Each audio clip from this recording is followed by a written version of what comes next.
بسم الله الرحمن الرحيم. ومن أحسن قولا ممن دعا إلى الله وعمل صالحا وقال إنني من المسلمين. يا أيها الذين آمنوا إذا تداينتم بدين إلى أجل مسمى فاكتبوه وليكتب بينكم كاتب بالعدل ولا يأب كاتب أن يكتب كما علمه الله فليكتب وليملل الذي عليه الحق وليتق الله ربه ولا يبخس منه شيئا فإن كان الذي عليه الحق سفيها أو ضعيفا أو لا يستطيع أن يمل هو فليملل وليه بالعدل واستشهدوا شهيدين من رجالكم فإن لم يكونا رجلين فرجل وامرأتان ممن ترضون من الشهداء أن تضل إحداهما فتذكر إحداهما الأخرى ولا يأبى الشهداء إذا ما دعوا ولا تسأموا أن تكتبوه صغيرا أو كبيرا إلى أجله ذلكم أقسط عند الله وأقوم للشهادة وأدنى ألا ترتابوا إلا أن تكون تجارة حاضرة تديرونها بينكم فليس عليكم جناح ألا تكتبوها وأشهدوا إذا تبايعتم ولا يضار كاتب ولا شهيد وإن تفعلوا فإنه فسوق بكم واتقوا الله ويعلمكم الله والله بكل شيء عليم. السلام عليكم ورحمة الله وبركاته. إن الحمد لله نحمده ونستعينه ونستغفره ونعوذ بالله من شرور أنفسنا ومن سيئات أعمالنا من يهده الله فلا مضل له ومن يضلله فلا هادي له وأشهد أن لا إله إلا الله وحده لا شريك له وأشهد أن محمدا عبده ورسوله. يا أيها الذين آمنوا اتقوا الله حق تقاته ولا تموتن إلا وأنتم مسلمون. يا أيها الناس اتقوا ربكم الذي خلقكم من نفس واحدة وخلق منها زوجها وبث منهما رجالا كثيرا ونساء واتقوا الله الذي تساءلون به والأرحام إن الله كان عليكم رقيبا. يا أيها الذين آمنوا اتقوا الله وقولوا قولا سديدا يصلح لكم أعمالكم ويغفر لكم ذنوبكم ومن يطع الله ورسوله فقد فاز فوزا عظيما. أما بعد فأعوذ بالله من الشيطان الرجيم. يا أيها الذين آمنوا إذا تداينتم بدين إلى أجل مسمى فاكتبوه وليكتب بينكم كاتب بالعدل الآية. মহান আল্লাহর সমস্ত প্রশংসা দরুদ ও সালাম নাজিল হোক প্রিয় নবী মুহাম্মদ সাল্লাল্লাহু আলাইহি সাল্লামের উপর। আল্লাহুম্মা সাল্লি আলাইহি আল্লাহুম্মা বারিক আলাইহি। গত মঙ্গলবারে ঋণ সম্পর্কে একটি আলোচনা শুরু করেছিলাম, যে আলোচনা অর্ধেকেরও কম হয়েছে, সুতরাং বাকি বিষয়গুলি আপনাদের সামনে তুলে ধরব। কারণ অনেক ভাইরাই মঙ্গলবারে হয়তো আসতে পারেন না তাদের কর্মব্যস্ততার কারণে, যাতে করে এই ঋণের বিষয়টি সম্পর্কে আমরা সচেতন থাকি। মনে রাখতে হবে যে আল্লাহ পাক রব্বুল আলামিনের যেমন আমাদের উপর হক রয়েছে তেমন বান্দারও হক রয়েছে। আমাদেরকে মুমিন হতে হলে, সৎকর্মশীল হতে হলে, মুত্তাকি আল্লাহভীরু হতে হলে, সংযত হতে হলে যেমন আল্লাহর হকের ক্ষেত্রেও হতে হবে, তেমনি মানুষের হকের ক্ষেত্রেও হতে হবে। মানুষের যেসব হক আমাদের ওপর রয়েছে তার মধ্যে একটি হচ্ছে ঋণের হক। অর্থাৎ যদি আপনার ওপর কারো ঋণ থাকে, কারো কাছে আপনি ঋণী থাকেন, কারো টাকা পয়সা আপনার কাছে থাকে যা পরিশোধ করা আপনার উপর ফরজ হয়ে রয়েছে, এ হচ্ছে মানুষের হক, যে হক থেকে মৃত্যুর আগেই মুক্ত হওয়া ফরজ। আর আপনি আমি কেউ জানি না যে কখন আমাদের মত চলে আসে। সুতরাং যখনই পয়সা হবে, প্রথম কাজ হচ্ছে ঋণ মুক্ত হওয়া। প্রথম কাজ এই নয় যে ভালো ভালো খাবেন, ভালো পড়বেন, ছেলে মেয়েদের অনেক পয়সা খরচ করে মানুষ করবেন, আর দুনিয়ার সমস্ত কাজকর্ম করে গাড়ি কিনবেন ইত্যাদি করবেন, পরে পয়সা যদি হয় তাহলে দিলাম, সুযোগ সুবিধা হলে দিলাম, বেশ সচ্ছলতা হলে দিলাম। না, আজকালকার জামানার অধিকাংশ মানুষ, বরং অধিকাংশ মুসলিমের এই অবস্থা যে সমস্ত কাজ নিজের সেরে যদি দয়া হয় তাহলে ঋণ পরিশোধ করবে, আর নিজের কাজ ছেড়ে আমার ওপর ফরজ রয়েছে, সুতরাং আমার কাজ হোক আর না হোক, আমি খেতে পাই ভালো আর না পাই, আমাকে আগে ঋণ পরিশোধ করতে হবে, এইরকম মানুষ আজকাল পাওয়া মুশকিল আছে। আমার ওপর ঋণ আছে, সুতরাং আমার জমি বিক্রি করে হলেও দিতে হবে, এইরকম মানুষ পাওয়া আজকাল মানে হয়তো যাবে না। কিন্তু এটি হচ্ছে দ্বীন-ই ইসলাম, যে আপনার ওপর ঋণ আছে, মানুষের হক আছে, সুতরাং যে কোনো অবস্থাতে আপনাকে ঋণ পরিশোধের চেষ্টা করতে হবে। যদিও আপনাকে কিছু সময় খিদায় থাকতে হয়, ছেলে মেয়ে নিয়ে একটু কষ্ট করে চলতে হয়, তবুও আপনাকে ঋণ পরিশোধ করতে হবে, কারণ আল্লাহ পাক মানুষের হক মাফ করবেন না। আল্লাহ তাঁর নিজের হক ইচ্ছা করলে মাফ করে দেবেন। ওয়াগফিরু মা দুনা যালিকা লিমান ইয়াশাউ, শিরকের পরে বাকি গুনাহগুলি মানে আল্লাহর হকের ক্ষেত্রে যে গুনাহগুলি রয়েছে সেই গুনাহগুলি যাকে চাইবেন আল্লাহ মাফ করে দেবেন, কারণ আল্লাহর হক, আল্লাহর ইচ্ছা হলে আল্লাহ মাফ করে দিতে পারেন। নবী করিম সাল্লাল্লাহু আলাইহি ওয়াসাল্লামের হাদিস ওবাদা ইবনে সামিত রাদিয়াল্লাহু তাআলা আনহু বর্ণনা করেছে, সহিহ বুখারীতে রয়েছে, খুব বড় হাদিস, তার একটি অংশ, যদি কেউ গুনহার অবস্থায় মারা যায় ফাহুয়া ইলাল্লাহ, আল্লাহর হকের ক্ষেত্রে কেউ গুনহার অবস্থায় মারা যায় শিরক ছাড়া আল্লাহর হকের ক্ষেত্রে, ইনশা আযাবাহু ওয়া ইনশা গাফারা লাহু, আল্লাহ চাইলে শাস্তি দেবেন, কারণ গুনাহ করেছো, আল্লাহ শাস্তি দেবেন। ওয়া ইনশা গাফারা লাহু, আর যদি আল্লাহর মর্জি হয় তাহলে আল্লাহ মাফ করে দেবেন আল্লাহর হকের ক্ষেত্রে। কিন্তু বান্দার হকের ক্ষেত্রে না, আল্লাহ মাফ করবেন না যতক্ষণ পর্যন্ত ওই মানুষ আপনাকে মাফ না করবে। ঋণের বিষয়টি বান্দার যেসব হক রয়েছে, অনেক হক রয়েছে বান্দার আপনার আমার ওপর, তার মধ্যে একটি হক হচ্ছে ঋণ। যদি আপনি কারো কাছে ঋণী থাকেন, ঋণের সম্পর্কে বেশ কিছু আলোচনা হয়ে গেছে, বাকিগুলি আপনাদের সামনে পেশ করব। আল্লাহ পাক রব্বুল আলামিন সূরা বাকারা আয়াত নম্বর 282-তে, অর্থাৎ সূরা বাকারার শেষ দিকে একেবারে একটি বড় আয়াত রয়েছে, যে আয়াতটি কোরআনে কারীমের সবচেয়ে বড় আয়াত, যে আয়াতের নাম তাফসীরকারদের ভাষায় আয়াতুল মুদায়ানা, মানে ঋণ করজ, ঋণ আদান প্রদানের আয়াত, ঋণ আদান প্রদানের নীতিমালা সংক্রান্ত আয়াত, সবচাইতে বড় আয়াত কোরআনে কারীমের। এ হচ্ছে আয়াতুল মুদায়ানা, ঋণ বা দাইনের আয়াত। আল্লাহ পাক তার শুরুতে ইরশাদ করেছেন, ইয়া আইয়ুহাল্লাযীনা আমানু, হে মুমিনগণ, ইযা তাদায়ানতুম বিদাইনিন ইলা আজালিম মুসাম্মা, যখন তোমরা কোনো ঋণের আদান প্রদান করবে, তাদায়ানতুম বিদাইনিন, ঋণ করজের আদান প্রদান করবে, ইলা আজালি মুসাম্মা, আল্লাহ বলছেন সেটি হবে নির্দিষ্ট সময়ের জন্য।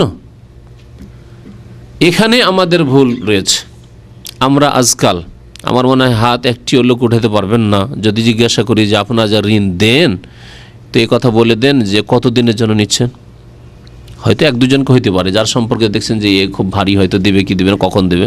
কিন্তু এমনি বন্ধুবান্ধবের মাঝে, আত্মীয় স্বজনদের মাঝে আপনজনদের মাঝে যে ঋণের আদান প্রদান করছেন, তখন কি সময় নির্ধারিত করে দেন? আছে এরকম লোক? এক দুজনের ক্ষেত্রে নয়, আপনি যে কোনো লোককে ঋণ দেন, আপনি সময় নির্ধারণ করেন, ভাই কতদিনের জন্য নিচ্ছ তুমি, কখন দেবে তুমি, হ্যাঁ তারিখটা বলে দাও যে কোন তারিখে তুমি দেবে। এরকম লোক আছেন কি? হ্যাঁ, কেউ থাকলে বলেন। আছেন? প্রত্যেক ক্ষেত্রে এখানে স্যালারিতে, আপনার দেশের অবস্থা, আপনার সারা লাইফের কথা জিজ্ঞেস করছি যে আপনি কি এরকম করেন? হ্যাঁ, আপনার আত্মীয় স্বজনদেরকে, ঘনিষ্ঠ বন্ধুকে যে এই বেতন পেলে দিতে হবে, কিন্তু আর প্রত্যেকে চাকরি করে। তাহলে আমাদের সমাজে যে কোরআনের আয়াত বিরোধী যে কাজটি হচ্ছে, সেটা হচ্ছে যে আমরা সময় নির্ধারিত করি না, সময় নির্ধারিত করি না। কারণ আমরা লজ্জা করি খুব বেশি, তাই না? কি করে বলবো আবু হানিফা ভাইকে ধার দিচ্ছি, সৈয়দ জামান সাহেবকে ধার দিচ্ছি, আমি আমার এত ঘনিষ্ঠ লোক, কি করে বলবো যে আপনি কখন দিবেন ভাই? অভদ্রতা মনে করি এটিকে। আল্লাহ বলছেন ইলা আজালিন মুসাম্মা, নির্দিষ্ট সময়ের জন্য হইতে হবে, যাতে পরে মনোমালিন্য না হয়, ঝগড়া বিবাদ না হয়। ও সাহেব যে ধার নিয়েছে ও ভাবছে যে আমি তো ধার নিয়েছি সচ্ছল ব্যক্তির কাছে, আমি 1-2 বছর পর যখন ইচ্ছা তখন দেবো। আমার আত্মীয়, আমার মামাতো ভাই, খালাতো ভাই, চাচাতো ভাইয়ের কাছে বা আপন ভাইয়ের কাছে নিয়েছি, যখন ইচ্ছা তখন দেব। আর এ ভাই যে ঋণদাতা, সে চিন্তা করে বসে আছে যে আমি দিয়েছি 2-3 মাসের জন্য, 1 মাসের জন্য, ঝগড়া বিবাদ হবে না? আর তাই হচ্ছে। এজন্য আমাদের সমাজে ঋণ দেওয়ার আগে পর্যন্ত সুসম্পর্ক আছে, আর যদি কারো সাথে বিবাদ খরিদ করে নিতে হয় তাহলে ধার দিয়ে দেন, সম্পর্ক খারাপ হয়ে যাবে। বাস্তব নয় কি? বাস্তব। যদি মানে 100-তে 100 জন নাও বলি তো শতকরা 90 জন বলতে হবে এরকম অবস্থা, যে ধার দিলে 90 জন, শতকরা 90 জন, 100 জনকে ধার দিলে শতকরা 90 জনের সাথে সম্পর্ক খারাপ হয়ে যাবে, অথবা আগামীতে আর ধার দিতে পারবেন না, আদান প্রদান চলবে না। আল্লাহ পাক বলছেন ইলা আজালি মুসাম্মাহ, নির্দিষ্ট সময়ের জন্য ধার দাও।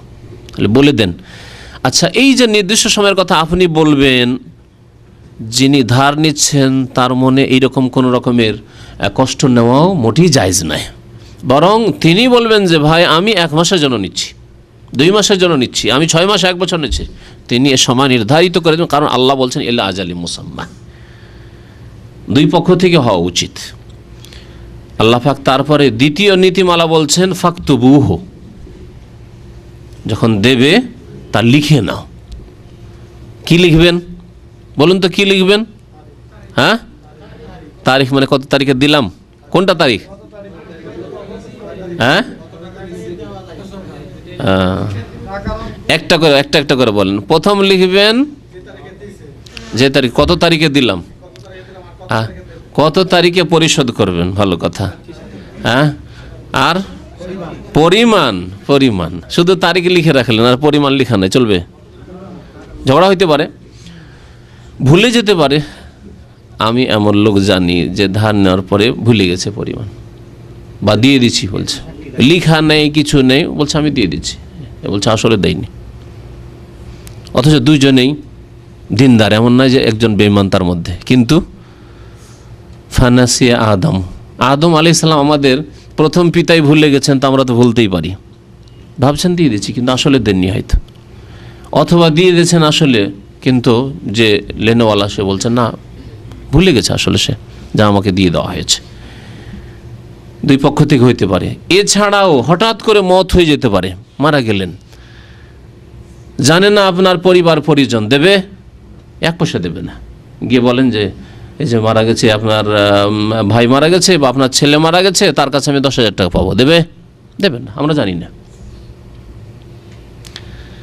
সুতরাং আল্লাহ পাক রব্বুল আলামিন এইরকম বহু হিকমতের জন্য ফাকতুবুহ, পরিমাণ লিখে রাখো, কত টাকা দিলে, সে টাকা না রিয়াল না ডলার না অন্য কিছু, কি ধার দেওয়া দিয়ে হইলো, কি বস্তুটি ছিল, তারপরে তারিখ, কত তারিখে নিলে কত তারিখে দেবে, এর উপরে সাক্ষী আল্লাহ পাক রাখতে বলেছেন, সাক্ষীও রাখবে। এবং আজকাল যদি লেখা পরিচিত হয়, তার হাতে লেখা যে ঋণ নিচ্ছে পরিচিত লেখা হয়, আর তার স্বাক্ষর জানা স্বাক্ষর হয়, তাহলে আরও ভালো, এবং সাক্ষী থাকবে শরীয়তে, কারণ সাক্ষীর বড় গুরুত্ব রয়েছে শরীয়তে। নবী করিম সাল্লাল্লাহু আলাইহি ওয়াসাল্লাম বলেছেন আল বাইয়িনাতু আলাল মুদ্দাই, যে দাবিদার হবে তাকে সাক্ষী পেশ করতে হবে। একজন লোক দাবি করেছে আমি আব্দুল্লাহর কাছে 10,000 টাকা পাবো, তাহলে তাকে সাক্ষী পেশ করতে হবে। আল বাইয়িন আলাল মুদ্দাই, আপনি দাবি করেছেন যে 10,000 টাকা পাবো, তার মানে সাক্ষী দিতে হবে আপনাকে।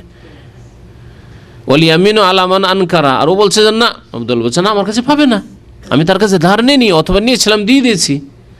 ওয়াল ইয়ামিনু আলা মান আনকারা, সে যদি অস্বীকার করে তাহলে সে আল্লাহর শপথ করে বলবে, আল্লাহর শপথ করে বলছি।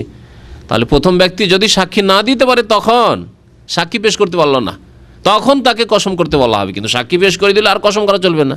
এইদিকে 2 সাক্ষী পেশ করে দিয়েছে, 2 জন মুসলিম ভালো ধার্মিক মানুষ, নামাজি মানুষ, ফাসেক নয়, আর তারপরে সে কসম করছে, না এই কসম চলবে না। যখন সাক্ষী পেশ করতে পারলো না, কিন্তু দাবি বিনা সাক্ষীতে দাবি করেছে আমি 10,000 টাকা পাবো, তখন ওয়ালিয়ামিনু আলামান আনকার, অন্য হাদিস ওয়ালিয়ামিনু আলাল মুদ্দা আলী, যার ওপর দাবি করা হয়েছে বা যে ব্যক্তি অস্বীকার করছে সেই ব্যক্তি কসম করে শপথ করে মুক্ত হয়ে যাবে। আল্লাহর কসম করে বলছি আমাকে সে টাকা ধার দেয়নি, অথবা আমাকে দিয়েছিল আমি পরিশোধ করে দিয়েছি। লিখিত থাকলে, সাক্ষী থাকলে এসব সমস্যার সম্মুখীন কখনো হবেন না। আল্লাহ পাক ফাকতুবুহু ওয়ালিয়াকতু বাইনাকুম কাতিবুন বিল আদল, ন্যায়সঙ্গতভাবে তোমাদের মাঝে একজন ক্লার্ক কাতিব যেন লিখে রাখে। আয়াত খুব বড় রয়েছে, আর ওই দিকে যাচ্ছি না। তো বাকি আলোচনাগুলি এই ঋণ সম্পর্কে শেষ করি।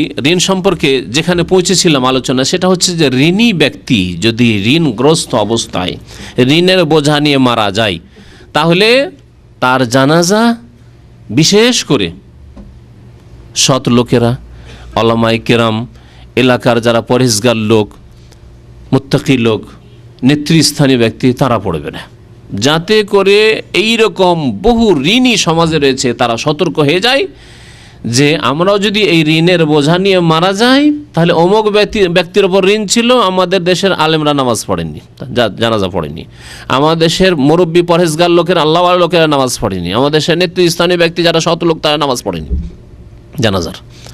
ওকে একবার সাধারণ ফাসেক ফাজেল লোকেরা কোনো রকম জানাজা পড়ে তাকে দাফন করে এসছে। সতর্ক হবে যে আমারও পরিণাম এমনটা না হয় যাতে। সেই জন্য বিশিষ্ট ব্যক্তিরা জানাজা পড়বেন না। নবী করিম সাল্লাল্লাহু আলাইহি ওয়াসাল্লাম যেমন জানাজা পড়তেন না, এই মর্মে বেশ কিছু হাদিস রয়েছে।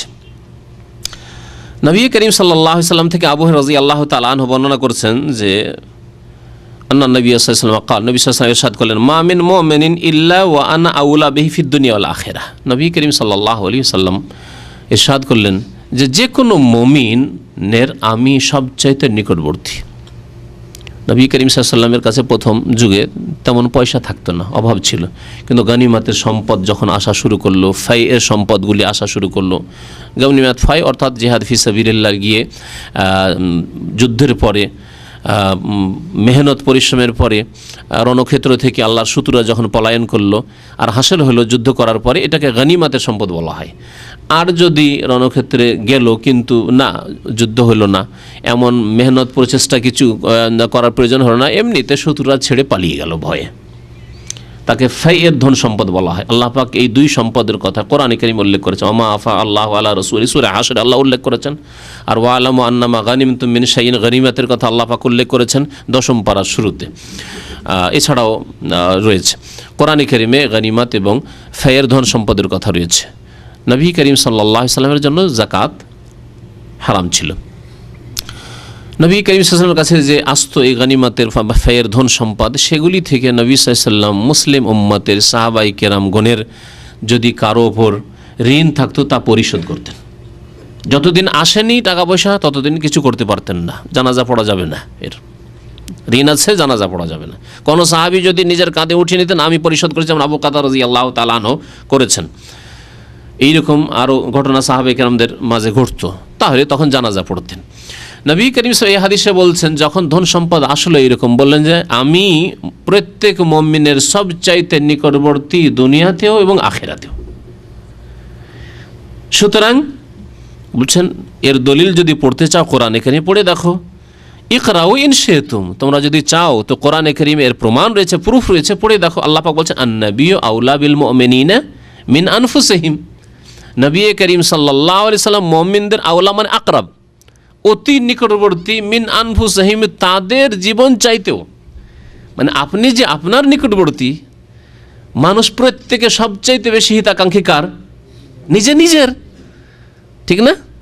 সবচাইতে বেশি হিতাকাঙ্ক্ষী ব্যথিত হয় মানুষ নিজের শোকে, তারপরে বাবার শোকে ব্যথিত হয়, মায়ের শোকে ব্যথিত হয়। হ্যাঁ, আপনার আম্মা মারা গেছে, আপনি বেশি ব্যথিত না? কিন্তু আপনার আম্মার আম্মা মারা গেছে, মায়ের শোকে ব্যথিত হয়, কিন্তু অত ব্যথিত না যত ব্যথিত আপনি আপনার আম্মা মারা গেলে, আপনার ছেলে মারা গেলে, তাই না? মানুষ সবচাইতে বেশি নিকটবর্তী নিজের নাফসের, তার চাইতে বেশি নিকটবর্তী রাসূলুল্লাহ সাল্লাল্লাহু আলাইহি ওয়াসাল্লাম, তার চাইতে বেশি দরদি ব্যতীত রাসূলুল্লাহ সাল্লাল্লাহু আলাইহি ওয়াসাল্লাম। এই জন্য কোরআনে কারিমে আল্লাহ পাক রাসূলুল্লাহ সাল্লাল্লাহু আলাইহি ওয়াসাল্লাম প্রশংসা করে সূরা তাওবায় বলেছেন, লাকাদ জাআকুম রাসূলুম মিন আনফুসিকুম আজিজুন আলাইহি মা আনিতুম হারিসুন আলাইকুম বিল মুমিনিনা রাউফুর রহিম। আল্লাহ পাক কোন নবী সম্পর্কে আল্লাহ পাকের যে গুণ সেই গুণ উল্লেখ করেননি, যেইভাবে মুহাম্মদুর রাসূলুল্লাহ সাল্লাল্লাহু আলাইহি ওয়াসাল্লাম রাহমাতুল লিল আলামিন, বিশ্বজাহানের করুণা রহমত, তার সম্পর্কে বলেছেন আল্লাহ পাকের নাম রাউফ, নবীকে এখানে রাউফ বলা হয়েছে। আল্লাহ পাকের নাম রাহিম, নবীকেও কি বলা হয়েছে? রাহিম বলা হয়েছে। কিন্তু আল্লাহ পাকের ক্ষেত্রে যখন গুণ বলবো তখন আল্লাহ পাকের মতো যেমন প্রযোজ্য, তার রহমত যেমন সব কিছুকেই শামিল, তেমন তার রাহিম হওয়া, তার রউফ হওয়া, স্নেহশীল হওয়া, আর নবী করিম সাল্লাল্লাহু আলাইহি সাল্লামের জন্য যেমন উপযোগী হয় তেমন, দুটো একই রকম নয়। যেমন আপনার ছোট একটি সন্তান আছে, শিশু 6 মাসের, 1 বছরের, আপনিও মায়া করেন, আর আপনার ছেলেগুলো মায়া করে, বড় ছেলেও আছে, মেয়ে আছে, ওরাও মায়া করে। দুটো কি সমান? বান্দার মধ্যে সমান না। আপনি আপনার ছেলেকে যেভাবে ভালোবাসেন, আপনার বড় ছেলে ওই ছোট ছেলেকে ওইভাবে ভালোবাসে? কখনো ভালোবাসে না, হতেই পারে না অতটুকু। কিন্তু আপনিও ভালোবাসেন, আপনার ছেলে মেয়েরাও ওই ছোট বাচ্চাটিকে ভালোবাসে। তাহলে সৃষ্টির ভালোবাসায়, সৃষ্টির দয়ায়, সৃষ্টির স্নেহশীল হয় যদি এত পার্থক্য হয় এক সৃষ্টির অন্য সৃষ্টি থেকে, তাহলে সৃষ্টি এবং স্রষ্টার মাঝে কত পার্থক্য হইতে পারে? মুহাম্মদ রাসূলুল্লাহ সাল্লাল্লাহু আলাইহি ওয়াসাল্লাম দয়া, আর আল্লাহ পাক যিনি মুহাম্মদ রাসূলুল্লাহ সাল্লাল্লাহু আলাইহি ওয়াসাল্লাম রব, তার দয়ায়, রহমতে এবং তার স্নেহশীল হয়, কত পার্থক্য হইতে পারে? আসমান জমিনের চাইতে অনেক বেশি পার্থক্য। কখনো এইরকম ভাবেন না যে বিল মুমিনিনা রাউফুর রহিম, নবী সাল্লাল্লাহু আলাইহি ওয়াসাল্লাম মুমিনদের সাথে স্নেহশীল এবং রহিম, দয়ালু, তার মানে আল্লাহর কাছে যেমন চাইবো নবীর কাছে চাইবো না, মুশরিক হয়ে যাবে, শিরক। ওয়ালা তাদউ মিন দুনিল্লাহ, আল্লাহ বলছেন আল্লাহ ছাড়া আর কারো কাছে চেয়েও না, কাউকে ডাকিও না। মা লা ইয়ানফাউকা ওয়া লা ইয়াদুররুক, যারা তোমার উপকারও করতে পারে না আর ক্ষতি সাধনও করতে পারে না। ফাইন ফালতা, যদি এমনটা করো, আল্লাহ ছাড়া অন্য কারো কাছে দোয়া করে দাও, চেয়ে দাও, হ্যাঁ, ইয়া গৌসুল আজম মাদাদ, ইয়া খাজা বাবা মাদাদ, মাদাদ ইয়া রাসূল আল্লাহ, যদি করে দাও, তাহলে ফাইন ফালতা ফাইন্নাকা ইযাম মিনাজ জালিমিন, তাহলে তুমি জালেম মুশরিকদের অন্তর্ভুক্ত হয়ে যাবে। রাসূলুল্লাহ সাল্লাল্লাহু আলাইহি ওয়াসাল্লাম দয়ালু ছিলেন নিঃসন্দেহে, কিন্তু তাঁর দয়া যেমন সৃষ্টির সেরা মানুষের দয়া হয়, মানুষের দয়া, রবের দয়া, আল্লাহ পাকের দয়া যেমন রবের দয়া হয়, আল্লাহ পাক সৃষ্টিকর্তার দয়া হয়। নবী সাল্লাল্লাহু আলাইহি ওয়াসাল্লাম বলছেন যে এর দলিল আন-নবী আউলা বিল মুমিনিনা মিন আনফুসিহিম, নবী করিম সাল্লাল্লাহু আলাইহি ওয়াসাল্লাম মুমিনদের অত্যন্ত নিকটবর্তী, তাদের জীবন তাদের প্রাণ চাইতেও। ফাআইয়ুমা মুমিনিন মাতা, সুতরাং যে কোনো মুমিন মুসলিম যদি মারা যায়, ওয়া তারাকা মালান, আর ধন সম্পদ ছেড়ে যায়, কোনো মুসলিম কোনো সাহাবী মারা গেছেন আর টাকা পয়সা, ধন সম্পদ, জমি জায়গা ছেড়ে গেছে, কে নেবেন? রাসূলুল্লাহ সাল্লাল্লাহু আলাইহি ওয়াসাল্লাম। আমি যে নিকটবর্তী বেশি, নিয়ে নেবেন? বলছেন না না না, নেব না, দেব। বলছেন ফালিয়ারেসু আসাবাতহু, তাহলে তার এই পরিত্যক্ত ধন সম্পদের উত্তরাধিকারী হবে, ওয়ারিস হবে তার আত্মীয় স্বজন, আসাবা যারা, তার আশেপাশে যারা আছে, ছেলে আছে, মেয়ে আছে, বাবা আছে, মা আছে, ভাই বোন আছে ইত্যাদি, তারা ওয়ারিস হবে। আমি ওয়ারিস হব না, আমি চাই না তোমাদের ধন সম্পদ। মান কানু, যে কেউ থাকা আত্মীয় স্বজন, অমান তারাকা দাইনান আও দায়াআন, কিন্তু কোনো ব্যক্তি যদি ঋণ ছেড়ে যায়, মারা গেছে, টাকা পয়সা কিছু ছেড়ে যায়নি, পরিত্যক্ত ধন নেই, ঋণ ছেড়ে গেছে, মানে ওর ওপর ঋণ আছে, অথবা এমন অসহায় ব্যক্তিদের ছেড়ে গেছে, ইয়েতিম, 1 বছরের ছেলে, 6 মাসের ছেলে মেয়ে, 2 বছরের, বৃদ্ধ মা বাবা, তাদের খাবার দেওয়ার কেউ নেই, জায়ান, যাদের নষ্ট হয়ে যাওয়ার আশঙ্কা আছে, এই লোকটি মরে যাওয়ার পরে আর উপায় নেই উপার্জনের, কেউ তাদের জন্য উপার্জন করার নেই, এখন দেখাশোনা কে করবে? এই ছোট ছোট শিশুদের, এই বিধবার, তাদেরকে উদ্দেশ্য করা হয়েছে জায়ান বলে। যদি কেউ ঋণ ছেড়ে যায়, ঋণ পরিশোধ করতে পারেনি, অথবা এমন অসহায়দেরকে ছেড়ে গেছে যাদের উপার্জনের কোনো ব্যবস্থা নেই, ফালিয়াতিনি, তারা যেন অবশ্যই আমার কাছে আসে, আসো আমার কাছে, ফাআনা মাওলাহু, আমি তাদের অভিভাবক, আমি তাদের অভিভাবক বলি, আমি তাদের ওপর খরচ করব, ব্যয় করব। আমি তাদের ব্যয় বহন করব, আমি তাদের ঋণ পরিশোধ করব। রাসূলুল্লাহ সাল্লাল্লাহু আলাইহি ওয়াসাল্লাম ধন সম্পদ গনিমত আর ফায়ের আসার পরে যাদের ওপর ঋণ থাকতো ওই ঋণগুলি পরিশোধ করে দিতেন। এই মর্মেও বেশ কিছু হাদিস রয়েছে। তারপরে আপনাদেরকে দুই একটি দোয়া শেখাবো ঋণ পরিশোধের। ঋণ পরিশোধের জন্য প্রথম গত আলোচনায় বলেছি যে সৎ নিয়ত হইতে হবে, সৎ নিয়ত হইতে হবে, তারপরে দোয়া করতে হবে। সৎ নিয়ত তারপরে দোয়া। কারণ আজকাল কিছু মানুষ আছে, হুজুর দোয়া করবেন, হ্যাঁ আব্বা দোয়া করবেন, মা আমার জন্য দোয়া করিও। যদি বলেন ভাই নামাজ পড়েন, হুজুর দোয়া করিয়েন। নামাজ পড়বে না, ওর জন্য দোয়া করে ওকে নামাজি বানাইতে হবে। চেষ্টা করবে না, মসজিদও যাবে না, ও মেহনতও করবে না, সদিচ্ছাও রাখে না, জবরদস্তি ওকে দোয়া করে ওকে নামাজি বানাইতে হবে। কোনোদিন হবে? নবী করিম সাল্লাল্লাহু আলাইহি সাল্লাম শুধু দোয়ার উপর নির্ভর করেছেন না বদর উহুদের মাঠে গেছেন? হ্যাঁ, মসজিদে নববীতে বসে থাকবো, আল্লাহকে এমন করে ডাকবো যে আবু জাহাল ওখানে ধ্বংস হয়ে যাবে। এই কাজ করেছেন নাকি? 150 কিলোমিটারের বেশি বদর, তারও বেশি হবে মনে হয়। মদিনা থেকে গিয়েছেন, তারপর আবু জাহাল আসছে মক্কা থেকে, আয় খবর আছে, তারপর ওখানে জিহাদ করেছেন। তারপরে না আল্লাহর গজব এসছে আবু জাহালের ওপর, হ্যাঁ, উতবা সাইবা রাবিয়ার ওপর, মক্কার বড় বড় নেতা কাফেরদের ওপর। তো আপনাকে দোয়া করতে হবে, তার আগে সৎ নিয়ত রাখতে হবে নামাজি হওয়ার ক্ষেত্রেও আর ঋণ পরিশোধের ক্ষেত্রেও। ঋণ পরিশোধের ক্ষেত্রে সৎ নিয়ত রাখতে হবে। যখন ঋণ নেবেন, আল্লাহ তুমি ঋণ তো নিলাম কিন্তু ঋণ পরিশোধ করার তৌফিক দিও আল্লাহ, সৎ নিয়ত আছে। নবী করিম সাল্লাল্লাহু আলাইহি ওয়াসাল্লামের এই হাদিস আমি শুরুতে শুনিয়েছি যে যেই ব্যক্তি ঋণ নেবে, নেওয়ার পরে তা আদায় করার ইচ্ছা আছে, আদাল্লাহু আনহু, আল্লাহ তার ঋণকে আদায় করে দেবেন, তৌফিক দেবেন, তাকে এমন রাস্তা খুলে দেবেন রিজিকের, আপনার ঋণ পরিশোধ হয়ে যাবে। ওমান আখাযা ইউরিদু ইতলাফাহার, কেউ যদি ঋণ নেই এই উদ্দেশ্যে যে ঋণ নিতে পারলেই কাজ, টাকা যদি আমার পকেটে চলে আসে, কোথা থেকে পাবে, টান দেবো দেশে চলে যাব, ওকে তো ঠিকানাও দিনই, আমার খোঁজ খবর রাখে না যে কোন ডিস্ট্রিক্টে আমার বাড়ি বা কোন থানায় বাড়ি, তাই না, ভিসা দিব বলে টাকা নিয়ে নিয়েছি ব্যাস। যেই ব্যক্তি এইভাবে টাকা পয়সা কারণ নেবে, উদ্দেশ্য হচ্ছে তার টাকা পয়সা দেব না, নষ্ট করা, ঋণ পরিশোধ করব না, আতলাফাহুল্লাহ, কঠোর বাণী উচ্চারণ করেছেন রাসূলুল্লাহ সাল্লাল্লাহু আলাইহি ওয়াসাল্লাম। আল্লাহর যদি ভয় থাকে, আল্লাহর আযাব বলে, আল্লাহর পানিশমেন্ট বলে, আল্লাহর গজব বলে দুনিয়া যদি ভয় থাকে, ভয় করা উচিত। আতলাফাহুল্লাহ, তাকে আল্লাহ সর্বনাশ করে দেবেন। তুমি 5,000 টাকা কারো সর্বনাশ করলে তোমাকে আল্লাহ সর্বনাশ করে দেবেন, তোমার পরিবারকে সর্বনাশ করে দেবেন, তোমার ছেলে মেয়েদেরকে সর্বনাশ করে দেবেন, আরাম খেয়ে মরবে ঋণ খেয়ে। আতলাফাহুল্লাহ। তাহলে সৎ নিয়ত রাখতে হবে, তারপরে দোয়া করতে হবে। এই মর্মে কয়েকটি দোয়া আপনাদেরকে শোনায়। আলী রাদিয়াল্লাহু তাআলা আনহু বর্ণনা করছেন যে তার কাছে একদিন একটি কৃতদাস আসলো। নবী সাল্লাল্লাহু আলাইহি ওয়াসাল্লামের জামানায় কৃতদাস ছিল। কৃতদাস অনেক সময় মনিবের সাথে একটা চুক্তি করে নিত, এগ্রিমেন্ট, যে আমি আপনার কাছ থেকে মুক্ত হয়ে যাব। কিভাবে মুক্ত হবে? এমনিতে ছাড়বে? টাকা চায়, টাকা চায়। ঠিক আছে, মুক্ত হবে তো তুমি আমাকে 5,000 টাকা দিয়ে দাও বা 10,000 টাকা দিয়ে দাও, দিয়ে মুক্ত হয়ে চলে যাও, আর আমার কাজ করতে হবে, তুমি স্বাধীনভাবে থাকবে। কৃতদাস হলে জায়েজ, কৃতদাস হলে এইরকম, কারণ কৃতদাসের মালিক হচ্ছে তার মনিব।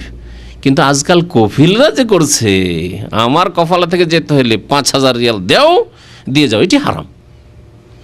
কারণ যারা কফিলের কাছে কাজে এসছে এরা কৃতদাস নয়।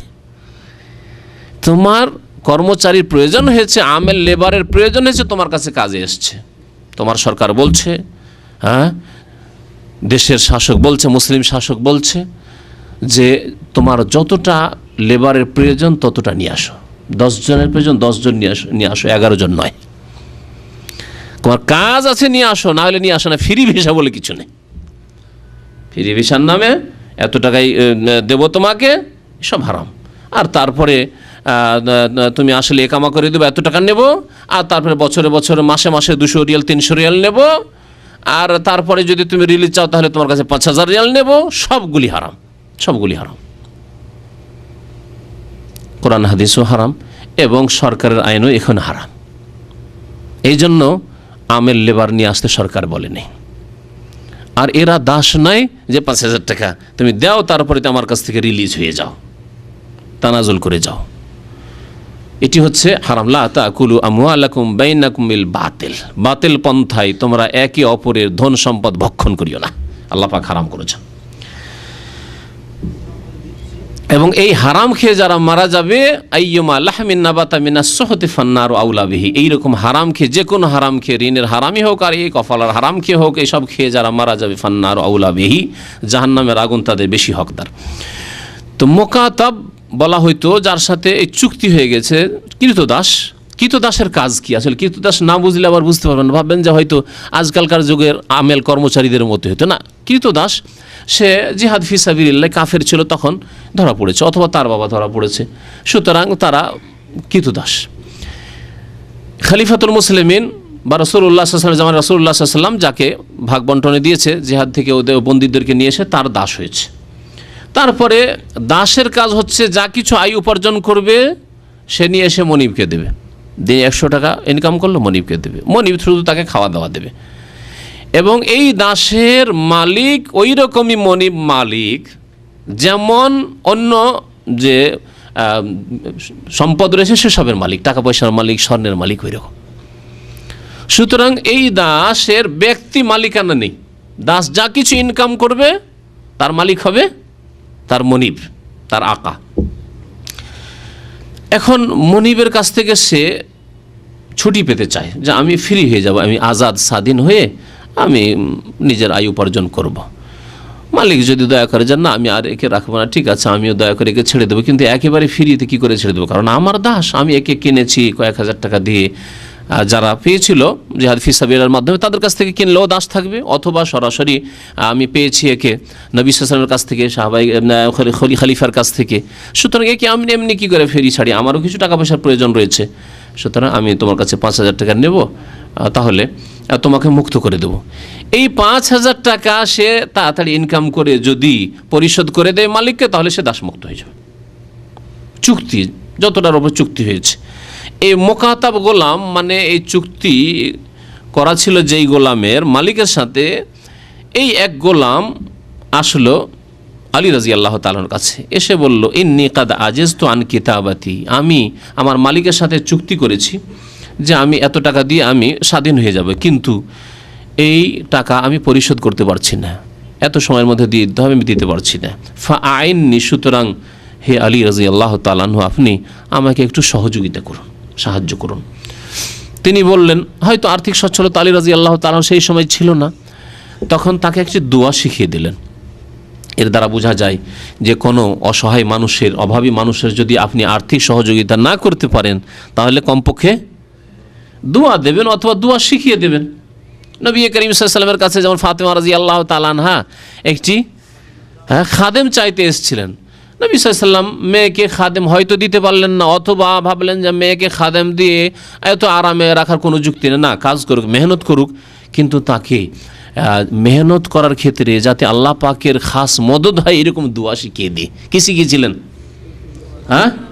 যখন বিছানায় শুইতে যাবে তখন সুবহানাল্লাহ 33 বার, আলহামদুলিল্লাহ 33 বার, আল্লাহু আকবার 34 বার। এখানে 34 বার। আমাদের দেশের মানুষরা ভুল করে নামাজের পরে যে তাসবিহ করে ওখানেও আল্লাহু আকবার 34 বার না, ওখানে সুবহানাল্লাহ 33, আলহামদুলিল্লাহ 33 আর আল্লাহু আকবারও 33, আর তামামুল 100 পুরা করবেন লা ইলাহা ইল্লাল্লাহু ওয়াহদাহু লা শারীকা লাহু লাহুল মুলকু ওয়া লাহুল হামদু ওয়া হুয়া আলা কুল্লি শাইইন কাদির দিয়ে।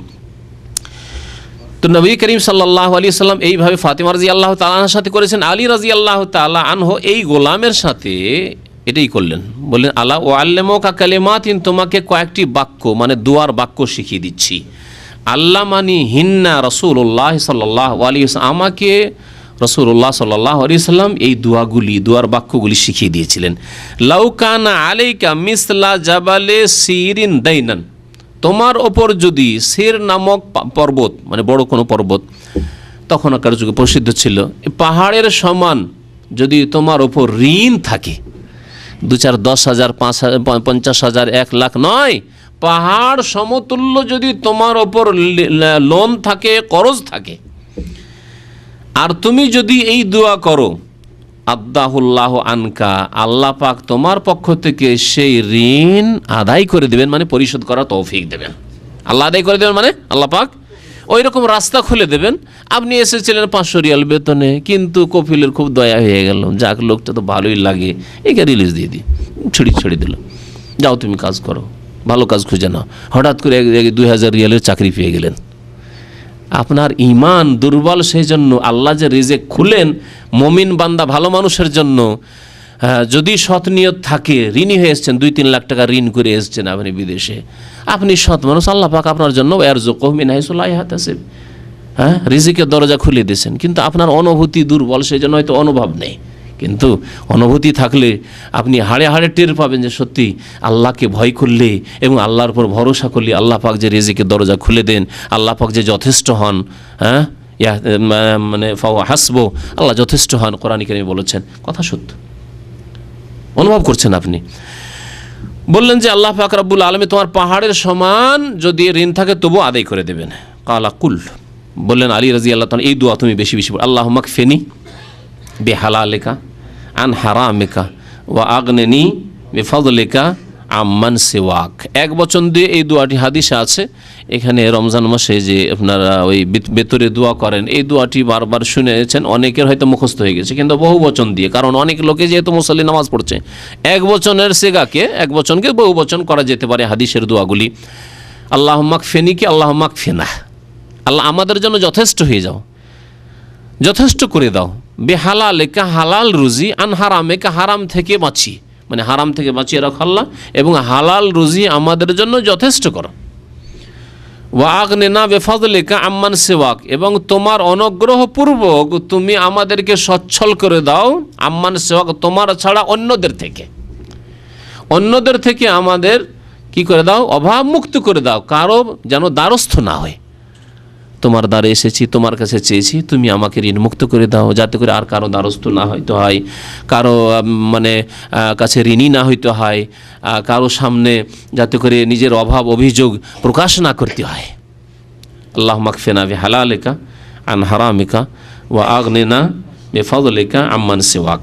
অথবা আপনি একাই দোয়া করলে বলবেন আল্লাহুম্মা কফিনি বিহালালিকা আন হারামিকা ওয়া আগনিনি বিফাদলিকা আম্মান সিওয়াক। হাদিসটি মুসনাদ আহমদে রয়েছে, তিরমিজিতে রয়েছে, আল্লামা নাসিরুদ্দিন আলবানী হাদিসটিকে হাসান বলেছেন। ইমাম তিরমিজি কালা আবু ঈসা হাজা হাদিসুন হাসানুন গরিবুন, এই হাদিসটি হাসান গরিব মানে হাসান। আরেকটি দোয়া রয়েছে নাসাইতে রয়েছে, এবং ইমাম বুখারী রহমতুল্লাহ আলাইহি তার একটি কিতাব রয়েছে আল আদাবুল মুফরাদ, তাতে এই হাদিসটি রয়েছে। এভাবে দোয়া, এবং হাদিসটি আল্লামা নাসিরুদ্দিন আলবানী সহিহ বলেছেন। দোয়া মানে ঋণ মুক্ত হওয়ার জন্য, অনেক লোকের ঋণ আছে, এখানে বিদেশ এসেছেন, ঋণ হয়তো হয়ে গেছে বিদেশ আসতে গিয়ে, অথবা এমনিতে কোনো কাজে ঋণ হয়ে গেছে। তবে ঋণ থেকে বাঁচার জন্য আমি একটি পন্থা এর আগে উল্লেখ করেছি গত আলোচনায়, তা হচ্ছে যে যতটা আপনার আয় ততটাই ব্যয় করেন, তার একটু কমই করেন। যতটুকু চাদর লম্বা ততটুকু পা লম্বা করেন, তার বেশি লম্বা করিয়েন না। আপনার 500 টাকা বেতন আর মোবাইল খরচ হয় 300 রিয়াল, খাবেন কত টাকা? বলছে আমি 100-150 খাই। আবার যদি সিগারেট খোর হয়, বিড়ি খোর হয়, জর্দা খোর, পান খোর হয়, তা তো মুশকিল আর, তাই না? তাহলে কোথা থেকে বরকত আসবে? এক তো হারাম খাচ্ছেন, বিড়ি সিগারেট জর্দা তামাক দিয়ে হারাম খাচ্ছেন, তারপরে আপনার যদিও মোবাইল টেলিফোন হালাল, কিন্তু আপনার জন্য 500 টাকা 700 টাকা বেতন, আর নতুন বিয়ে করে এসছেন।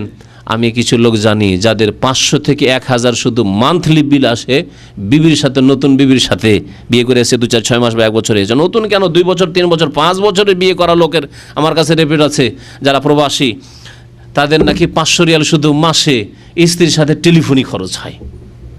তো এই শ্রেণীর লোকেরা বেকুফ, তাদের হুঁশ নাই যে আমার চাদর কত লম্বা, দিল পা লম্বা করে, পা লম্বা করতে গিয়ে তার ইজ্জতি খুলে যাচ্ছে, পা শুধু খুলে তার ইজ্জতি খুলে যাচ্ছে, লজ্জা স্থান খুলে যাওয়ার আশঙ্কা। খবরদার, এইরকম হলে কখন আল্লাহ পাক ঋণ মুক্ত করবেন না। ঋণ কি করে পরিশোধ করবেন? আপনার যদি 500-700 টাকা বেতন হয়, তো প্রথম কথা আমার মোবাইলের প্রয়োজনই নেই। আর যদি আমি রাখি, তারপরে একটি মজার কথা আরও বলি, আমাদের এক দায়ী ভাই বলছিলেন, আজকাল অধিকাংশ লোকের পকেটে মোবাইল কমপক্ষে 700-800 টাকা দামের, 500-র উপরে। অথচ সেই লোকটি ওই মোবাইলে যে ফ্যাসিলিটিগুলি আছে কোনোটাই ইউজ করে না। কি করে?